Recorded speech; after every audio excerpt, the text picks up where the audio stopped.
నెలలు గడిచిన పిలుప శ్రీని మరలా గర్భవతి అయితే ఈసారి మొదటి నుండి ఆమె దివ్యానందాన్ని అనుభవించింది. బిడ్డ కొరకై ఆకృతితో నిరీక్షించే తల్లి యొక్క సహజమైన సంతోషాన్ని ఆమెకు మొదటి సంతానం కలిగినప్పుడు బిడ్డ ఎడల తల్లి బాధ్యతలను పూర్తిగా స్వీకరించే స్థితిలో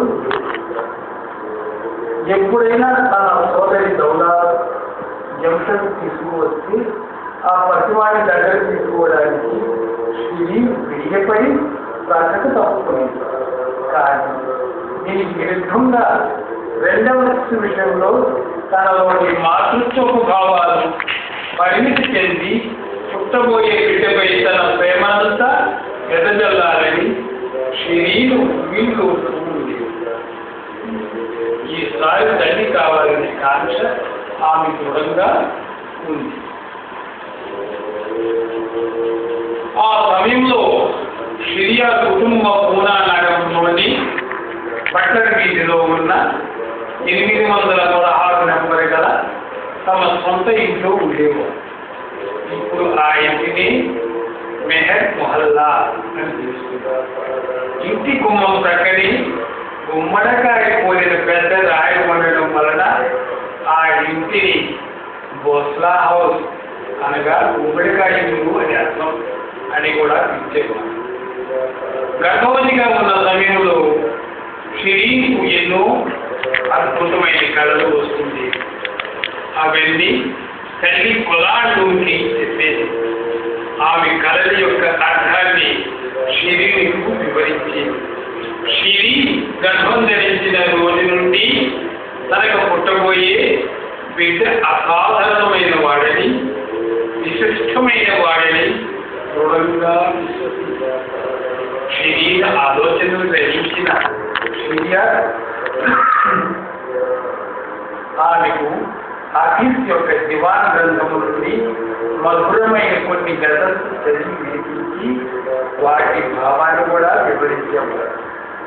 శ్రీ కవి కావడం చేత పుట్టబోయే పసివారి గౌరవార్థం మోనాజల్ అనగా జ్వరాస్కే ప్రార్థనలు లేక ఆధ్యాత్మిక సంకేతలు అని అర్థం ఊహించినట్టుగాని శ్రీకు పుట్టబోయే రెండవ సంతానం కోసం యావత్ కుటుంబ సభ్యులు ఇరుగు పొరుగు వారు ఆకృతగా ఎదురు చూస్తారు. ఆ సమయంలో శ్రీ చాలా అపురూపమైన సౌందర్యంతో అలగాడుతూ దేదీప్యమానంగా ఉండడం వలన పుట్టబోయే బిడ్డ కూడా ఎంతో అందంగాను విశిష్టమైన లక్షణాలతోనూ ఉంటాడని అనుకునేవారు. కూడా మీ యావత్తు ఉత్తేజభరితమైన వాతావరణంలో నిండినట్టుగా అనిపించింది. ఆ ఉత్తేజం పూనా నగరంలోని సామాన్యమైన ఒక వీధిలో నుంచి వెలువడుతుంది. భూమి మీద జరగబోయి అతి విశిష్టమైన సంఘటనకు మొత్తం విశ్వమే ఉద్విగ్నంగా ఉంది. ఒక కొత్త శకం ఆరంభం కాబోతున్నది. సాక్షాత్తు భగవంతుడే మానవునిగా జన్మించబోతున్నాడు. 1400 సంవత్సరముల తర్వాత అత్యంత అద్భుతమైన సంఘటన జరగబోతుంది. క్రీస్తు శకం 1894 సంవత్సరం ఫిబ్రవరి నెల 25వ తేదీ తెల్లవారుజామున మన యుగం ఎంతో కాలం నుండి ఎదురు చూస్తున్న అక్షరం ఆ సమయం డేవిడ్ రసూల్ ఆసుపత్రిలో షిరీన్ మంచంపై నిద్రిస్తూ ఉన్నది. ఆమె పక్కనే తల్లి గులాబీ కూడా పట్టుకుని ఉన్నది. సమయాన్ని చూసి దూరంగా మోగిన 12 గంటల శబ్దం వినిపించింది.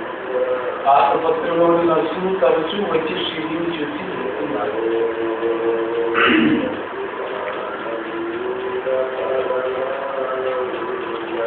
ఆమె మాత్రం గాఢ నిద్రలో మునిగి ఉంది. హఠాత్తుగా షిరీన్ మేల్కొని తనకు ఒక కళ వచ్చిందని తల్లితో ఆతులతో గులాండు కుమార్తె నుండి అమ్మ ఏమిటా కళ? ఏం చూసావు కళలో? శరీరం ఎలా నేను కళలో సూర్యుని కోరిన రథంలో కూర్చొని చుట్టూ ఉన్న వాతావరణం అంతా చల్లనైన అతని దివ్య తేజస్సుతో నిండిపోయింది. కొంతమంది ప్రజలు ఆ రథాన్ని లాగుతున్నారు. వేల కొద్ది జనులు పెద్ద ఊరేగింపుగా రథం ముందు నడుస్తున్నారు. వేలాది కళ్ళు ఆయనపైనే దృష్టి కేంద్రీకరించి ఆయన దివ్య తేజస్సును వీక్షించి ఉపశమనం పొందుతున్నారు. ఆయన ముఖం నుండి వెలువడే దివ్య ప్రకాశానికి ఆశ్చర్యపోతూ నేను కూడా ఆ ఊరేగింపులో ఉన్నాను. ఆయన ప్రకాశం ఊరేగింపులో పాల్గొన్నారు. ప్రజలందరిపైన ప్రసరిస్తున్నారు. అందరి కళ్ళు అతనిపైనే ఉన్నాయి. ఎవరికి దృష్టి మరల్చే ఆలోచనే అది విన్న గోయలు కళ్ళు సమస్య శ్రీతో అమ్మ శ్రీ నీకు శుభప్రదమైన కుమారుడు జన్మిస్తాడు. అతని పేరు ప్రపంచమంతా మారుమోగుతుంది. నీవు కనగన్నట్టుగానే ఒకనాటికి వేలాది మంది నీ కుమారుడు నీ ఊరేగింపుగా తీసుకు వెళ్ళడం సత్యం. అతనికి అరుదైన గౌరవం ఆరాధన అని ఉద్వేగంగా తను సముదాయపు మాటలు శివుడు ఎంతో కాలం కలిగించాడు. కొద్దిసేపటికి తిరిగి నిద్రలోకి చాలుతుంది. ఆసుపత్రి అంతా నిశ్శబ్దంగా భూగోళ వాతావరణంలో పెద్ద మార్పు సంభవించబోతుంది. ఆ మార్పు యొక్క ప్రభావాన్ని అవగాహన చేసుకోవడానికి మానవాళికి చాలా సమయం పడుతుంది. అక్కడి మధురమైన వాతావరణం ఆ నిశ్శబ్దంలో ఊహగలుగు కానీ పరమానందం ఆసుపత్రి ఉంది. ఆ సర్వవ్యాపకుడే రాబోతున్నాడు. ప్రపంచంలో ప్రతిరోజు లక్షలాది మానవులు జన్మిస్తుంటారు. కానీ వారు జన్మించిన వలన భూగోళంలో గుర్తించగలన మార్పేమీ సంభవించింది. ఆదివారం ఉదయం వాతావరణం వేడిగానూ లేదు, చల్లగానూ లేదు. పూనా నగరం ఎన్నడూ లేనంత హాయిగా పెద్దగాలు తీసుకుండగా ప్రశాంతంగా చల్లనైన ఆ మలయ మారుతం గాలు గాఢ నిధుల్లో ఉన్న నగరవాసుల మేలును మృదువుగా తాగుతూ ఎంతో హాయి కలిగిస్తుంది. పూనా నగరం అంతా నిశ్శబ్దం అనేది ఒకటిని కప్పుకున్నట్లు ఉంది. ప్రపంచం యొక్క రణధ్వని అంతటి నిశ్శబ్దంతో దాచుకుంది. ఆ ప్రశాంతత ఎప్పటికీ అలాగే ఉంది. జీవితం అంతా హాయిగా ఉంటుందో నెమ్మదిగా ఆ నిశ్శబ్దాన్ని చీల్చుకుంటూ పక్షుల కిరకిల రావాలు మొదలైంది. పక్షుల్లో గొంతుల్లో ఉల్లాసం స్పష్టంగా వాటి పాటలు ఎంత మధురంగా ఉన్నాయి. అరుణోదయం అయ్యే నిర్మలమైన వాతావరణంలో పక్షుల కిరకిరలు ఎంతటి ఉపశమనాన్ని కలిగించేది. జీవితంలోని సుఖ దుఃఖాల పోషణ పక్షుల కమని పాటల సవడిలో కలిగినప్పుడు మానవుని ఆత్మ శరీర పురిటినప్పుడు ప్రారంభమయ్యాడు. ప్రాతకాల ప్రార్థనలో నిమగ్నమైన కేతలి నన్ను అత్యవసరంగా పిలిపించాడు. ఓరంలో తన కుమార్తె శ్రీ దగ్గర కూర్చుని ఆకృతతో ఎదురు చూస్తూ శ్రీ ఆ గది వెలుగుల అని స్మరిస్తూ ఎదురు చూస్తూ ఆసుపత్రి ఉండే కాపలాడు 5 గంటలు రోగించగానే పసిపియ్యడు. అప్పుడే పుట్టిన ఆ శిశువు యొక్క ఏడుపు ఎంత అమాయకంగా ఇంపుగా ఉన్నదో. పక్షులు తమ కేరళ వసతిని ఇచ్చాయి. సూర్యుడు కూడా క్షత రేఖలు దాటి తన వెలుగు రేఖలు విరజిమ్మడానికి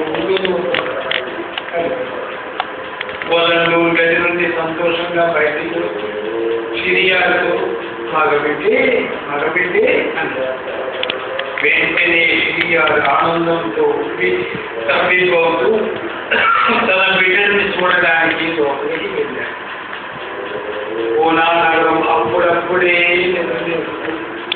బహుశా అప్పుడే పుట్టిన ఆ బిడ్డ యొక్క మొదటి ఏడుపు సంతోషించి ఆ పెట్టువాడి ఏడుపు మేల్కొంది. నేను మిమ్మల్ని మేల్కొల్పడానికి వచ్చాను అని ప్రకటించినట్టుగా అతను పుట్టిన సమయంలో ప్రజల నిద్ర నుండి మేల్కొంటూ ఉన్నప్పటికీ వారందరినీ జీవితం అనే నిద్ర నుండి అతను ఒకనాటికి మేల్కొంటాడని వారికి ప్రాతకాల పుణ్య సమయంలో జన్మించి ఆ ప్రతివాడు యుగావతారుడైన జాతుకి కర్తగా ఆవిర్భించాలి సంకేతం అవతార్